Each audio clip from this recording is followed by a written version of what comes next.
Okay, welcome to another edition of the DGP podcast, Dental Growth Partners. We're hosting it, myself and Murray. This month we are going to talk about websites. Yep. Yeah. So we're sort of talking about user experience of websites and how that's like really important. Probably something that I maybe didn't really like give enough sort of importance to, because like everyone's got a website, so you're kind of like, well, tick the box kind of thing. But actually, there's a massive difference between like a really basic website and like a really well designed, like really good looking website. And actually, for people who are interested in, so say, booking in with a new dentist, it's a time where they're actually going to spend quite a lot of time on your website. So it's kind of talking about, in detail, like how to make that user experience. It starts with the first click really onto your website. The patient's going to start researching all about the clinic, like the experience of the dentist, all this sort of thing.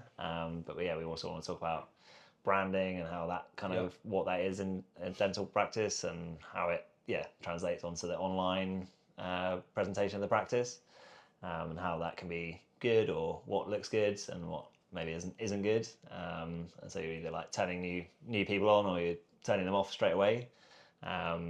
So what's your sort of, you've obviously looked at a lot of dental practices, how they present online. We do a lot of dental practices. We've created for different dental practices websites and ecosystems and that. So I think the main thing is that a lot of dentists, they look at it as a dentist rather than looking at it as potential patient or even existing patient. So I would say the first thing you need to do is take yourself out of your practice if you're the chief dental person there, and look at a potential patient or an existing patient.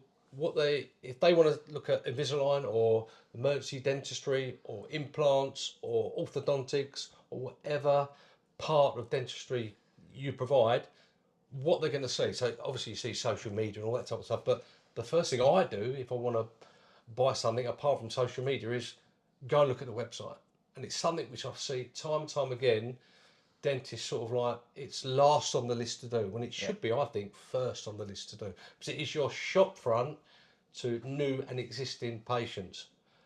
Even if you've got a good patient who comes in as general dentistry and that, and you want them to look to you for Invisalign or for an implant or something like that. So they go online. So it's got to look aesthetically pleasing. It's got to be fast. It's got to have all the information there. It's got to have as much information on there and call to actions and branding, so they don't want to go anywhere else. They don't have to click off anywhere else. They've got all the information. It's all there. You need to give them, videos on wherever it is. So first thing I would say is, as a quick fix, or I don't know if my website's any good, go and look at your 4 other dentistry practices, your competitors in your area.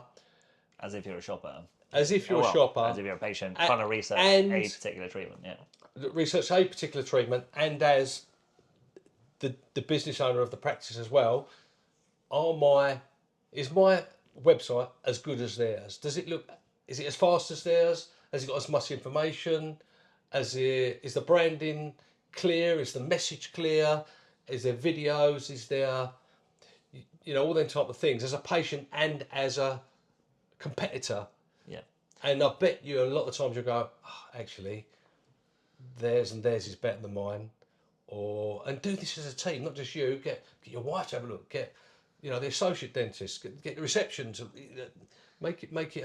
Everyone buys into the process. Yeah. And if there's any, if you imagine you're a potential new person interested, if there's any sort of points where they don't get what they want, they'll just move on. Because when you're shopping or when you're researching online, any sort of resistance now is like, it's resistance, and you're just going to move on, because you're going to be like, well, I'll haven't found the information very quickly. You're going to move on, and then if they're finding that information somewhere else, they're like, oh, maybe they're more expert. Maybe they care more. Like, they can't tell that you're like 20 years experience in the chair, but they can look at the page, and they're like, oh, that photo doesn't load up, so I don't know what that. That's it. It's all these little things that make the bigger picture. It's people's, human beings' attention every year goes down a little bit more. So I believe about 3 or 4 years ago, there's a big research done, and I think it was like something like 15 seconds, something like that. 2 years ago, the same research, I think it was King's College or something like that, it was like 7 seconds. It's like this year, I believe, from what the data I've seen, it's like 5 seconds. So it's like you have to, that Convince that person. that website has to load up really quickly. Yeah. So that's why we, at Dental Growth Partners, we code everything. Our developers, they code it, so it's super fast. It's the website's hosted on super fast servers. Yeah. It's not plug and play and put this in and update this, and it's super fast because that is one of the most important things. Yeah. Attention And for the also, potential a patient. lot of people on their phone, it's got to be as fast as possible. It's got to be when really When you fast. upload it on your phone, that's when if you're like, yeah, it might be all right, sort of day to day on a PC, but then if on your phone you've got like weak signal or on a train or on a bus, etc. Like if they're actively looking, you still want to present, and Yeah. if it's really slow, they just move on. Like if you've got videos on your website, then it needs to be fast because they got to be up there straight away. Like this is all sort of Got to comes be from fast hosting. It's got to be, super quick loading up of videos, images, like you said. Have all the information, call to actions on there. What you're trying to do is the hardest thing is to get that person onto your website or into the funnel. Yeah. So why waste that opportunity with for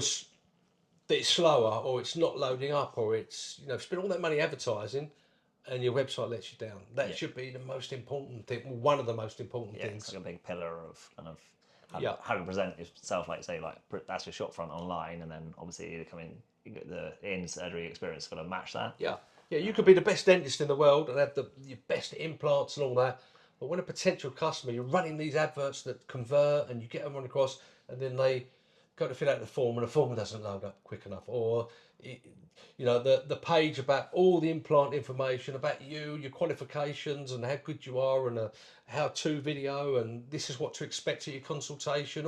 It's all there, but it's just not loading up quick enough. Yeah. Or it's not there. All these things are things you don't. Dentists I've found think, they don't really think about it, and it's a real paramount important thing that user experience journey has got to be as quick, as much information as possible. Yeah, yeah, it's easy to kind of bypass it because obviously websites been around for 20, 30 years now. Yeah. So people just think it's sort of it's kind of old technology, but it's probably actually Well, the technology moves such a lot with like how quick they are, what you can do with the parallax effects and the landing pages and the colours and the fonts and all that. That's why we always get with anyone, any practice or dentistry that we work with at Dental Growth Partners is we have a development team who knows the SEO and knows how to build it and what's good against your competitors and that. But we have a designer who design it so it looks well, it flows well.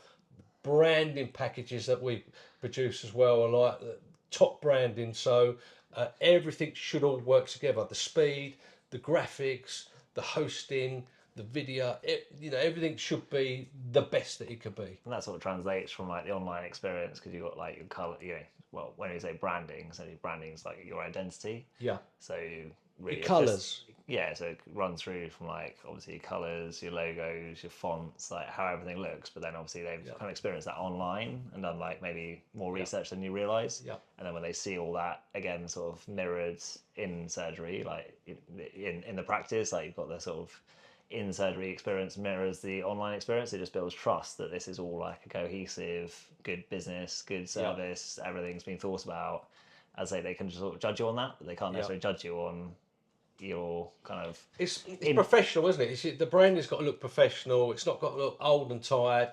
I mean, I would suggest every 3, 4, reinvigorate your website, reinvigorate your brand, your colours, your font, maybe, change it differently. I mean, I know it's like, well, really, do I need to do that? Well, yes, you do. Yeah. Online is changing sort of every 2 to 3 years quite significantly. So you probably want to refresh your website in terms of Refresh the content.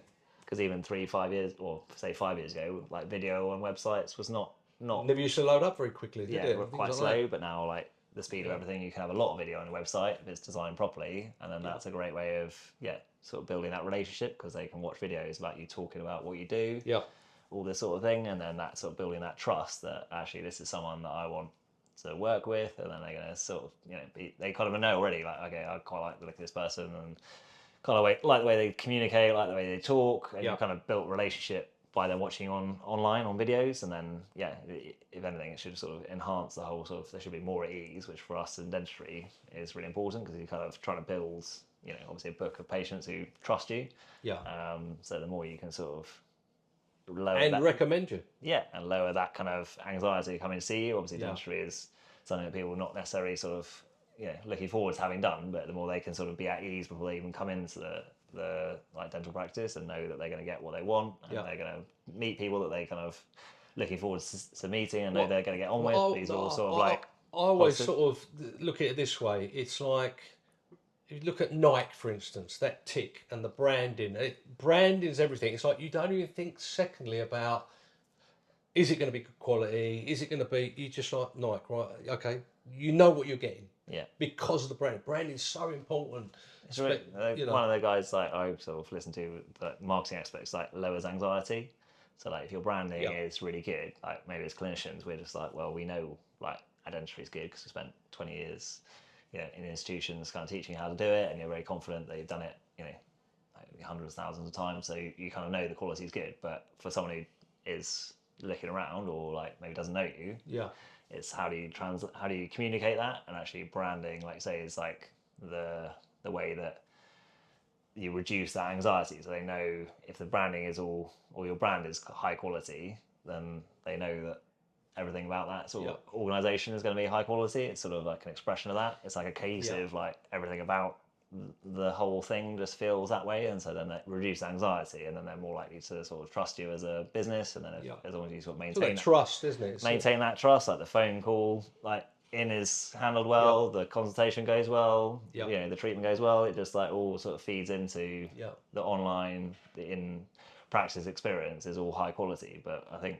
brand is quite a sort of, it's a difficult concept. Like even when I was younger, I sort of kind of got it, but didn't really get it. It's sort of, but this kind of concept of like it's very much like everything you do is kind of brand. It's not just like everything. Probably when I was younger, I was like, why does like Nike with a sort of tick? Like if I designed a really good logo, then I could be like Nike, which is not quite right. It's the whole package, isn't it? It's kind of people like, oh, I'm going to do that, and they were just like, then they'll trust me. It's like, well, not really. Like it's sort of got to be the whole package, but but that's gained through time. That first initial impression of that, and you're vying for attention from potential customers. Look at it this way as well.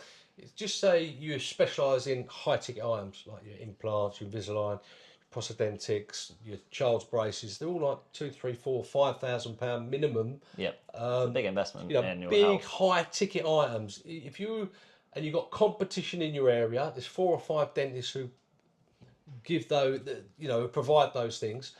So and people do their investigation and their research. It's like, if it just fails by 10% rather than everyone else, your website's not as good, it's not as fast, your branding isn't as good, you're going to lose it. You're not even going to get that person into your funnel. And if you sort of take yourself out of being a dentist, if you were going to go and spend that sort of money, you would do a lot of research, and even if you're like, I got a recommendation from here, or at least just out of like just being sensible, you'd look at 3 or 4 other options just to sort of give yourself peace of mind that at least I did a bit of research before I committed.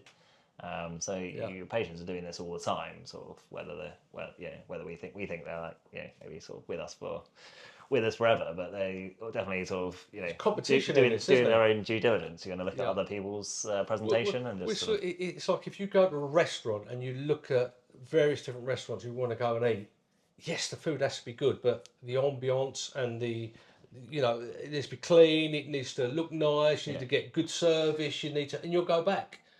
That will only happen once. If you don't get any of those things, you only go there once. That's it, and you won't recommend. You won't. But that all starts online when you look them up to make the reservation. Exactly. You look at the branding's nice. The photos of the food, and you're like, oh, you're nearly picking what you're going to buy before off the menu when you can see the photo, and you're like, oh, I like the look of the whatever the steak. It looks like that's really good because you've seen it on the website, and then you're like, well, and then you see someone else eating it when you go to the shop, and you're like, okay, this all like matches up what I've seen online. So it's what you're going to expect from your experience. And that then reduces anxiety, and then it's easier for you to kind of part with kind of Yeah, your hard money to earned. sort of buy what you want and know you're going to get what you want. Because one of the big anxieties of spending sort of more, the more, the more money is Yeah. that basically you're going to spend it all and you're not going to get what you want, or you're going to, that's like as anyone who's worked hard for their money, it's like it's hard to Yeah. sort of reduce that, or hard to sort of And we find that also when we take on clients practices and you show them, well, this is your website now,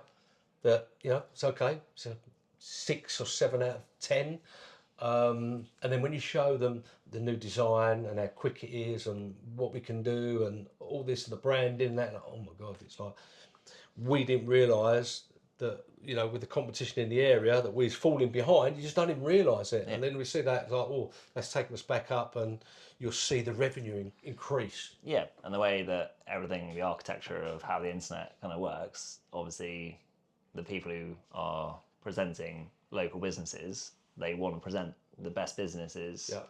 as the internet sort of sees it to, and the customer experience kind of matches, and they get the reviews and all this sort of stuff. So basically, they want you to have the best website because they want to present Google, that to the way the Google searching, AI works searching now, public. it will scan the bots, look at your website, and they test whether it's quick enough. Whether it's if it's not quick enough, if those bots go through everyone's website in the whole world, and if it's lacking, it won't push yours up there. Yeah, it's gonna feed you down It feeds you down because it's not a good user experience. It's not as good as your competitors in the area. yeah, and that's how they know that everyone keeps going back to Google, is by putting only Exactly. only the best people. And things like we use really good quality backlinks that you probably can't get anywhere else as well. Yeah, that's The PR backlinks to real corporate entities, not just chosen from here and there and cheap backlinks. They're proper national entities. Yeah, which then that sort of builds brand authority. Yeah, and Google love it. Yeah, so that's a way of again, that's kind of way of increasing your brand, is having more authority. So if you're you're just in, you obviously want to have good authority amongst your obviously your media sort of in your practice is good, and then obviously like within your town is good, and then ideally you want to sort of be rejecting that a bit further. So then actually when you're looking at, there's thousands of dentists in the country, but if online sort of presentation is basically saying, well, this is one of the best out there, well, then that's when you're going to get you more sort of traffic of people kind of interested to come and see you. So it's an investment, isn't it? It's an investment. Yeah, it's an investment. Cost money, time, effort. Like that's but the problem is if you're not doing it and you're someone and your competitors doing next town over is doing it, then you're sort of maybe dipping below the sort of bar that the patients want. They want the best, so that bar is getting higher and higher, I'd say, all the time. Like when 10 years ago, 15 years ago, you didn't have to necessarily understand all this, because you just put your practice in the yellow pages and the phone would ring. But those days are well and truly gone. So so you got to compete. So I'd say the takeaway from this now, if you're a practice owner, is do a few things. Take yourself out of the practice and go and look at your competitors, and then look at your website objectively, and is it as good? And not just yourself. Ask your associate, ask your receptionist, ask someone who's nothing to do with the practice, a relation or something. Go, right, is this, what do you think of our website at the moment? And then these other 4 or 5 websites in the area, my competitors, do you think we're as good as them? If not, then you really need to, look at your branding, look at how quick your hosting is. How, have you got everything there? Are the funnels right? Have you got good quality backlinks? Have you, make a plan for it. Yeah, and it's an ongoing. If you own the practice, it's an ongoing activity. It's an investment. You've got to sort of look at it as something, that it's a key bit of infrastructure, and then it's got to be up at the standard to be sort of locally one of the best, and then maintained at that standard if you want to keep that one foot ahead and make sure you're growing. Obviously, costs for a practice are sort of ever there, so you need to sort of make sure that you've got irons in the fire to make sure that's getting covered, and the easiest way to do that is to be sort of on the front foot, always growing, always sort of filling your diaries. Website's still one of the absolute keys, I would say. So yeah, so I think it's been useful. Yeah, I say I think the main thing if you've got practice is like review yours and critique it, and then if you feel that there's a gap, then by all means send us a message, and as part of start the conversations with people, we can also run a bit more of an in-depth study of yours versus your competitors and show you where that gap is. And then if it is something that you're looking to kind of solve, then we go to the next step, and we can Give sort of some fix it options for you. and Yeah. see what we can do for you. Okay, so I hope you've taken something from this podcast, and please like, share, hit that bell notification, and you'll never miss another podcast that Murray and myself do. And we look forward to seeing you on the next one.